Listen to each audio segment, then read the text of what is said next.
I don't think anything is wrong with my life. I just don't know where it's going anymore.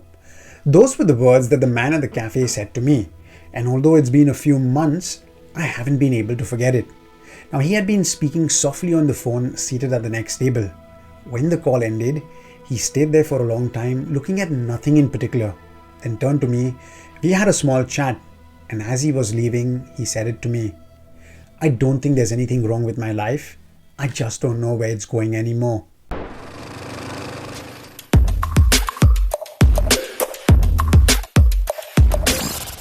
Hello and welcome back to the channel. I'm Ashford. The person I just mentioned wasn't in crisis. He wasn't distressed, but I guess he was just feeling lost. Let's call him Daniel. Maybe you know someone in this season, or maybe you're in it yourself. If you've come to a point in life where everything around you is moving, and you're trudging with the herd, quietly bearing the pressure of not knowing what comes next, you may want to hear this. Now, Daniel has done many things right.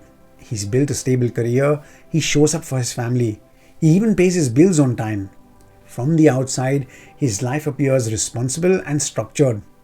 But very recently, there's been a growing anxiety inside of him. And it's not the fear of failure or financial panic, something much subtler. The feeling that life is moving forward, but perhaps without a clear sense of direction. Now, at some point, I think we all go through this phase. Because there comes a season when the old goals no longer energize us, but the new ones, they aren't even on the horizon. You continue to function, you continue to produce, but internally, there is a question that simply does not go away. Is this the life that I'm meant to be building? Now, uncertainty is uncomfortable, but what makes it truly difficult is what it seems to threaten. And it threatens the story we've had about ourselves, the timeline we believed in, the quiet assumption that if we worked hard and stayed faithful, we would know exactly what comes next. So when clarity does not arrive on schedule, we often interpret it as a moment of personal failure. And what do we do next? We rush to fix it. We look for quick answers. And as an escape route, we even scroll through other people's lives and measure our progress against theirs. We say yes to things not because they feel right, but because doing something feels better than standing still. And I think that's where the real cost begins, because sometimes we take jobs just to escape the question and not to answer it. We make commitments because they look like progress, even when they don't quite fit. And before we know it, years pass by. We arrive somewhere, but it doesn't feel like where we were meant to be. And the question we try to outrun, it's still there waiting. Only now it's harder because it's in our face.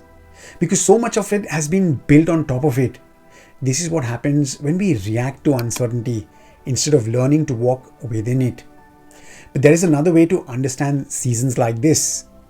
In the Gospels, people often begin walking with Christ without knowing the full destination. They are not given a detailed map of the future, they are given an invitation to simply trust the next step. Now, direction unfolds through a relationship with Jesus, not always through immediate certainty. And for those of us who like to plan and control everything, this can feel very unsettling. Because we want reassurance before we commit. We want clarity before we move. But I've come to believe that growth often takes place in spaces that feel undefined. So what do we do when we are in such a situation? Well, here are 3 starting points. First, stop carrying this silently. This week, what you could do is say it out loud to one trusted person. Not to get advice, not to fix it. Simply say, I don't fully know what's next for me right now. You know why? Because there's freedom in letting the truth be witnessed. Second, take one step that reflects who you want to become.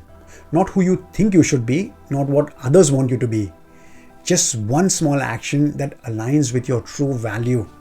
Now, maybe it's a conversation you've been avoiding, a boundary you won't need to set, or perhaps a habit you've been meaning to start or stop. Take that step before the week ends. Let it be small, but let it be real. Third, when you catch yourself comparing your progress to someone else's, pause and ask yourself this question. What season am I actually in? And what does faithfulness look like for me? Not them, but for me.